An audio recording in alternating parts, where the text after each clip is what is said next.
Okay, YouTube, don't judge me too hard because this thing needs a paint correction, but this is my 2009 Cayenne Turbo S, and it is an awesome vehicle. So I figured I would share it with you guys today, kind of walk you around it, and just really give you guys kind of a brief overview of it. So, as I said, it's an 09. It has the twin turbo V8 that Porsche kind of just knocked it out of the park with, and these 957, 958s, I guess early generation Cayennes, were really just over-engineered. Now, because of that, they're really good when they're working. The downside is when they break, they can be pretty costly. Ask me how I know. This Cayenne in my 2 years of ownership has been in the shop probably 5 times, give or take. This last time was definitely the longest stint, but it's back up and running. But we did upgrade the wheels. These are GTS wheels from the era, but you'll notice the big brakes up front, still big brakes in the back as well. And like I said, being a Turbo S, you have that pretty good, cool badge rather on the back. And that is literally the only badge on the back of this thing. So unless you know it's a Porsche, you really just know. As I walk around, like I said, the paint's in pretty good shape considering the mileage. Like I said, it's gonna need a paint correction here probably soon. But these trucks are just phenomenal for the money, and you really just can't beat it. So the look, now this generation of 911s have some of my favorite, I guess, body lines, and I really feel like that carried over into the SUV of the era. So wanted to kind of do that walk around. This color specifically, it's kind of like a gray brown with like a gold flake in it. It's referred to as lava gray metallic, and I don't know if that's going to pick up on camera really well, but lava gray metallic, I think of the Turbo S's, this is probably one of 300 or so for the world in that color. But let me show you the interior too, because it's got some unique features on the interior. And actually, before I do that, I do want to point out these kind of unique pieces of this car. Even the handles, it has kind of the, I think it was called like a blackout package. So all the chrome is blacked out, and that's from the factory. As we go into the interior, really cool stuff. You have carbon fiber pretty much throughout the whole car, factory. You have the nice kind of sport seats. It has got just a ton of adjustments. I don't know how many count, 16 or 18 count adjustment. And this cockpit is really just one of the best you can get in a Porsche for the money. Now let me do this too. I'll put the key in so you guys can kind of see what we're working with. Get in as well. Turn this down.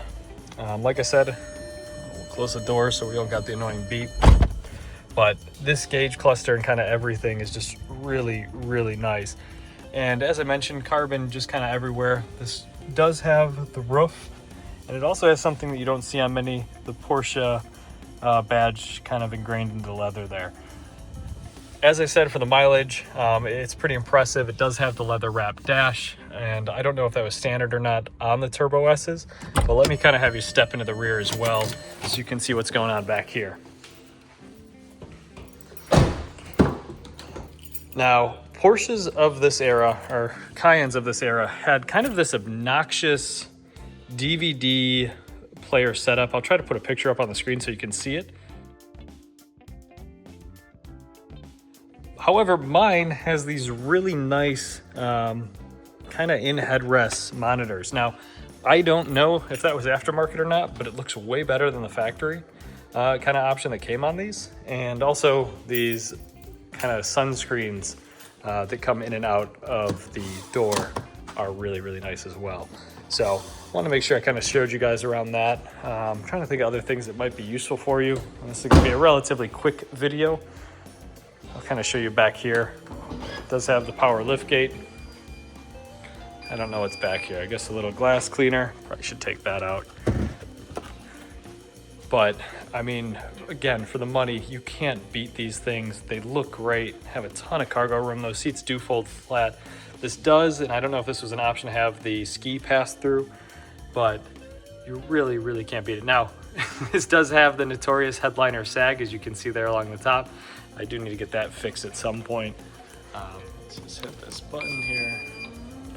It'll slam shut. I think that strut's starting to go. But again, overall for the money, you can't really beat these. And at the end of the day, it's still a Porsche. So to be able to drive this on the daily is pretty awesome. Gas mileage is less than ideal.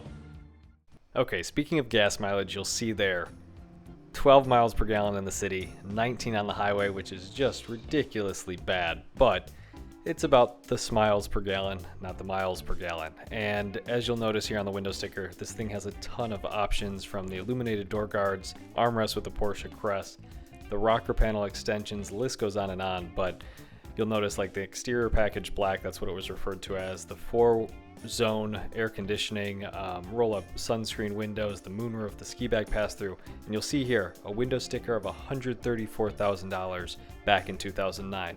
Now in today's money, in 2025, that equates to over $180,000 new, which is just a very large number, and to think that I paid less than 10% of the original sticker is awesome.